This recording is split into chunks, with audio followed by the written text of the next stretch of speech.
It's been miracle after miracle. I mean, truly, if you go back 6 months, 6 months ago, this pallet of food would have been enough to feed our families for a month. Along the way, we were loaned a forklift, which we desperately needed. And we're sitting here wondering, how are we going to pay for this forklift? And actually, we need another one because one is not enough at this point. So last Monday, what happened, Tim?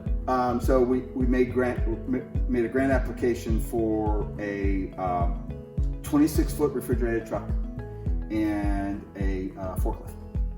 It was $62,000. Monday, I got an email. I opened it up and I started screaming at the top of my lungs. Patty came running into the house thinking that I had scalded myself and that they were going to have to call 911. No, I kept screaming and trying to explain to her that we had just received a $62,000 grant. Essentially an infrastructure grant.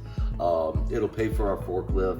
We'll be able to add another forklift. We will have ramps where we can drive the forklifts into the containers now, instead of having to use this pallet jack and the danger that comes along with that.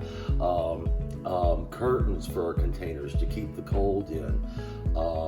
Fork extenders, just little things. 2 weeks ago, I was begging God for $6,000.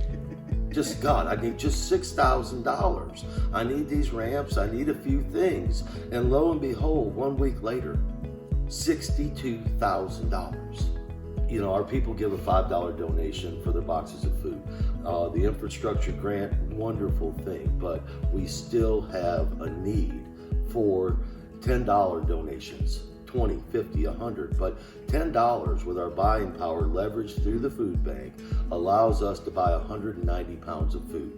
So you're saying for $10, someone can donate over 100 pounds of food? For $10, somebody, in actuality, $10 gets us 200 pounds of food.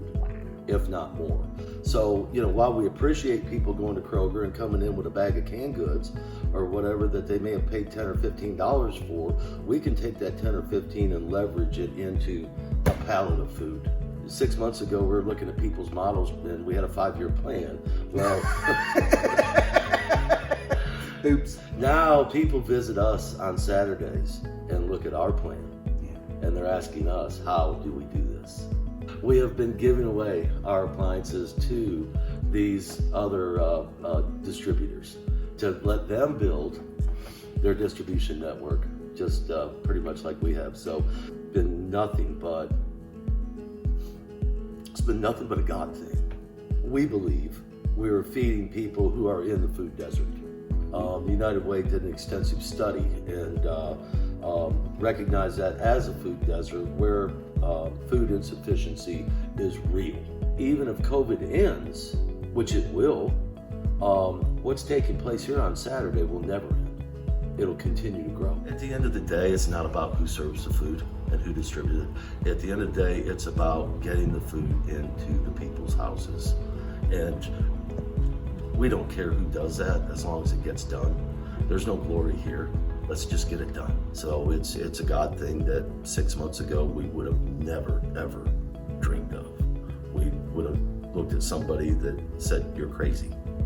You know, we thought maybe in 5 years, this is where we would be. But our 5-year vision happened in 3 months.